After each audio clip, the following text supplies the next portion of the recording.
A sheriff's justice. The call came at 3:15 p.m. on a sweltering Thursday in July, shattering the quiet hum of my office. I was sifting through reports, the weight of my sheriff's badge heavy on my chest, when my phone buzzed with an unfamiliar number. Sheriff Thomas Harlan, a voice crackled, tight with urgency. "This is Dr. Rachel Morrow at St. Luke's Medical Center. Your daughter, Lily, is in surgery. She's been shot." The world tilted. Lily, my 16-year-old, born with a heart defect that made every day a fragile gift, was fighting for her life. I bolted from my chair, papers scattering like leaves in a storm. "What happened?" I demanded, my voice a stranger's. Dr. Morrow's words were clipped. "She's stable, but her condition complicates things. Get here fast." I grabbed my keys, my mind a blur. Lily had been driving to her cardiologist, cautious as always. How could this happen? The drive to St. Luke's in Oak Ridge, Tennessee, was a torment of red lights and crawling traffic. My radio droned with routine chatter, but all I could see was Lily's smile, her gentle laugh. She wasn't just my daughter. She was my anchor, the reason I kept going after losing my son to a car accident a decade ago. At the hospital, my wife, Ellen, was already there, her eyes red and swollen. "Tom," she choked, collapsing into me. She was just going to her appointment. "Tell me everything," I said, steadying my voice against the rage boiling inside. Ellen's words came haltingly. "It happened in Pine Hollow, that gated community with the overzealous HOA president, Barbara Kessler. There was some kind of traffic dispute." My gut twisted. Barbara Kessler was infamous in Oak Ridge, a petty tyrant who terrorized neighbors over unmowed lawns and noisy kids. Everyone called her the neighborhood watchdog, but her complaints were a plague. Ellen's voice broke. "Lily was driving your old patrol car, the one you bought at auction. Barbara saw it and lost her mind, screaming about fake cops. Lily pulled over, trying to explain, but Barbara wouldn't listen. She called 911, ranting about impersonation." I clenched my fists. That car, a retired black and white Dodge, was Lily's haven. With her heart condition, we chose it for its reliability, not its history. "Lily had a panic attack," Ellen continued. "You know how stress hits her heart." She was gasping, clutching her chest. Barbara thought she was faking, called her a liar, and kept yelling. The story grew darker. Lily, struggling to breathe, dialed 911 for help. Barbara snatched the phone, shouting at the dispatcher that Lily was wasting resources. When the dispatcher heard Lily's wheezing and sent an ambulance, Barbara's rage exploded. "She ran to her house," Ellen whispered, "and came back with a gun." My heart stopped. She waved it, screaming about protecting Pine Hollow from thugs. Lily tried to drive away, but her hands were shaking. That's when Barbara fired. The bullet shattered the driver's window, hitting Lily's shoulder. Her car swerved, crashing into a parked SUV. The impact knocked her unconscious, her heart faltering under the strain. Neighbors called 911 again, and paramedics found Lily in cardiac arrest, Barbara standing over the wreckage, gun in hand, claiming she'd saved the neighborhood. I sat, numb, as Ellen finished. "She's alive, Tom, but barely." Dr. Morrow approached, her scrubs stained with sweat. "Sheriff, Lily's out of surgery. The bullets removed, but her heart took a beating. She's stable, but recovery will be long." Relief clashed with fury. "Can we see her?" I asked. "Briefly," she said. In the ICU, Lily lay pale, tubes snaking from her arms.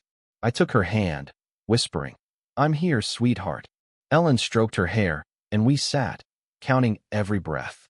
As a father, I was broken. As a sheriff, I had work to do.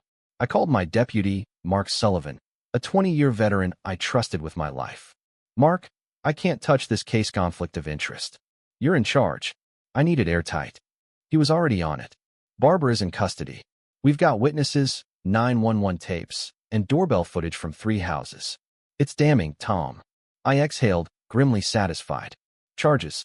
I asked. "Attempted murder, aggravated assault, reckless endangerment. The DA's all in, especially with Lily's age and health."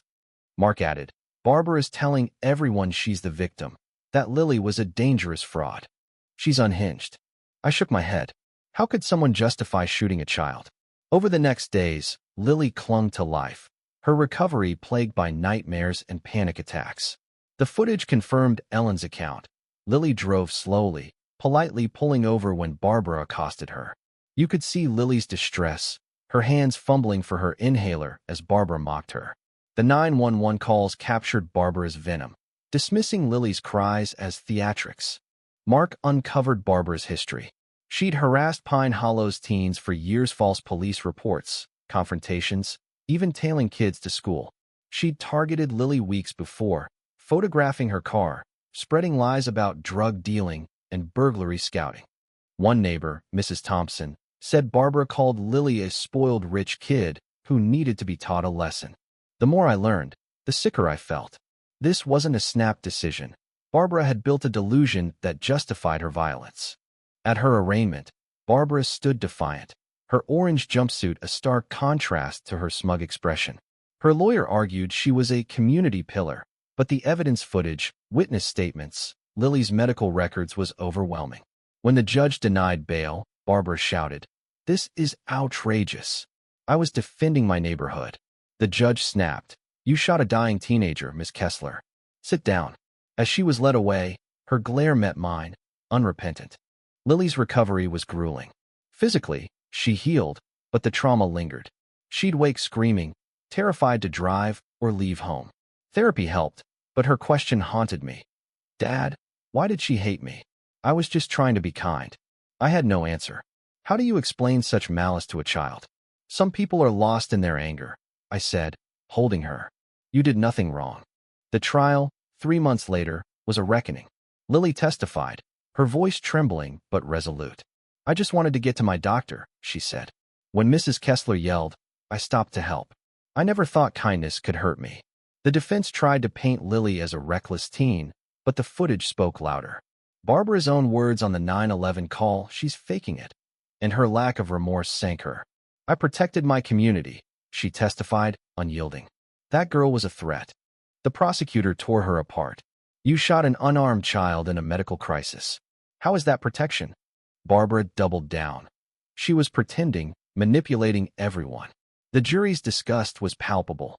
After 2 hours, they returned, guilty on all counts. Barbara's outburst, "You're shielding criminals," was silenced by her sentence. 15 years, parole possible in 10. As she was led away, she hissed at me, "You'll regret this." I met her eyes. "You nearly killed my daughter over a lie you told yourself." Live with that. Lily's healing took years. She returned to school, then college, driven by a new purpose.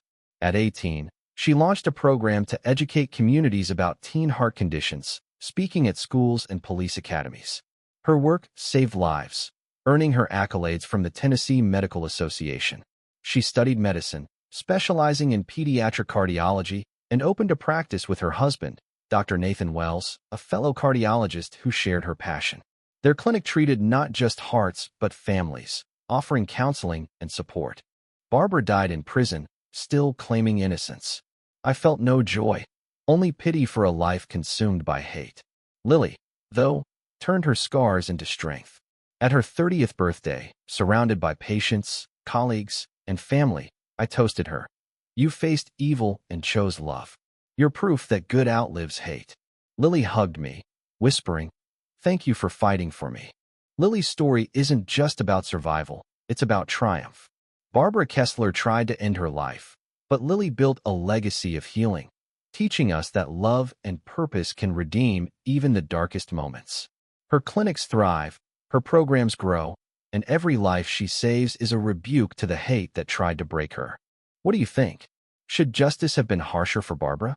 How do we stop violence born of prejudice? Share your thoughts below. Let's talk about confronting injustice in our world.